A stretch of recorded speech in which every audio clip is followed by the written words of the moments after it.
Assalamualaikum warahmatullahi wabarakatuh. Perkenalkan, saya Imelda Melani dari Prodi Bahasa dan Sastra Indonesia, kelas 2A, NPM 234100031. Di sini saya ingin menceritakan kembali cerpen Abu Nawas karya Rahim Syah. Di sini banyak sekali pilihan cerpen, tetapi saya ingin membacakan atau menceritakan berjudul tentang menjebak pencuri.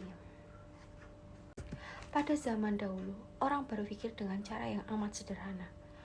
Dan karena kesederhanaan berpikir ini, seorang pencuri yang telah berhasil menggondol 100 keping lebih uang emas milik seorang saudagar kaya tidak sudi menyerah. Hakim telah berusaha keras dengan berbagai cara, tetapi tidak berhasil menemukan pencurinya.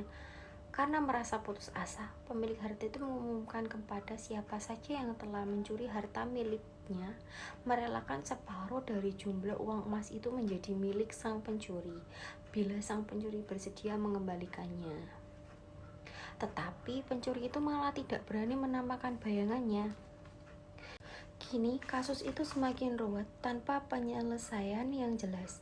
Maksud baik saudagar kaya itu tidak mendapat tanggapan yang sepantasnya dari sang pencuri.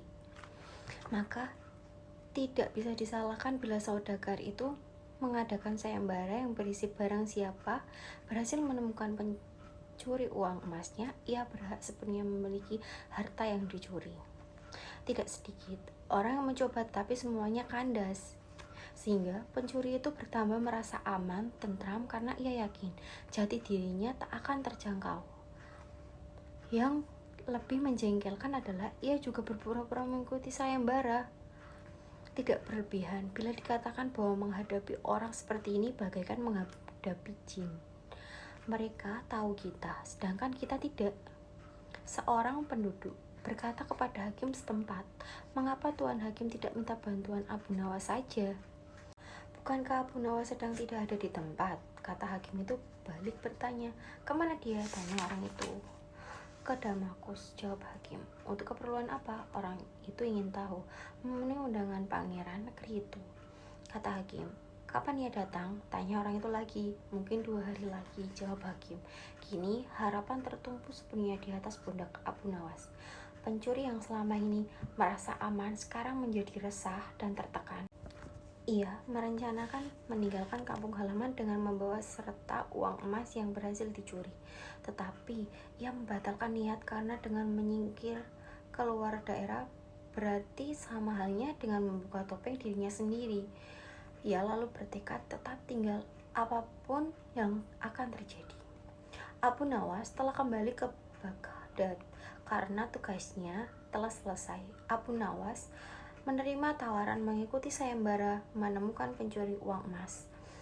Hati pencuri uang emas itu tambah berdebar tak karuan mendengar Abu Nawas menyiapkan siasat. Keesokan harinya, semua penduduk dusun diharuskan berkumpul di depan gedung pengadilan. Abu Nawas hadir dengan membawa tongkat dalam jumlah besar.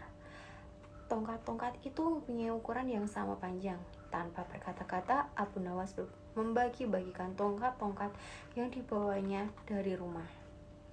Setelah masing-masing mendapat suatu tongkat, Abu Nawas berpidato, "Tongkat-tongkat itu telah aku mantrai. Besok pagi kalian harus menyerahkan kembali tongkat yang telah aku bagikan. Jangan khawatir, tongkat yang dipegang oleh pencuri selama ini menyembunyikan diri. Bertambah panjang 1 jari telunjuk. Sekarang pulanglah kalian." Orang-orang yang merasa tidak mencuri tentu tidak mempunyai pikiran apa-apa, tetapi sebaliknya, si pencuri uang emas itu merasa ketakutan. Ia tidak bisa memejamkan mata walaupun malam semakin larut. Ia terus berpikir keras. Kemudian ia memutuskan memotong tongkatnya sepanjang 1 jari telunjuk. Dengan begitu tongkatnya akan tetap kelihatan seperti ukuran semula. Pagi hari, orang mulai berkumpul di depan gedung pengadilan. Pencuri itu merasa tenang karena ia yakin tongkatnya tidak akan bisa diketahui karena ia telah memotongnya sepanjang 1 jari telunjuk. Bukankah tongkat si pencuri akan bertambah panjang 1 jari telunjuk?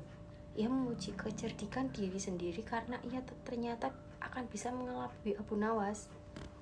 Antrian panjang mulai terbentuk. Abu Nawas memeriksa tongkat-tongkat yang dibagikan kemarin. Pada giliran si pencuri tiba, Abu Nawas segera mengetahui karena tongkat yang dibawanya bertambah pendek, satu jari telunjuk.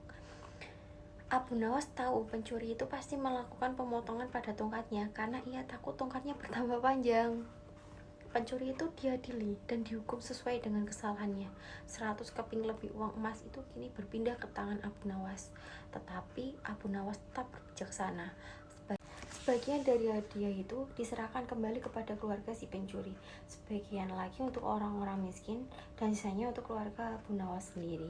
Sekian cerpen yang saya bacakan dan saya ceritakan kembali. Terima kasih. Wassalamualaikum warahmatullahi wabarakatuh.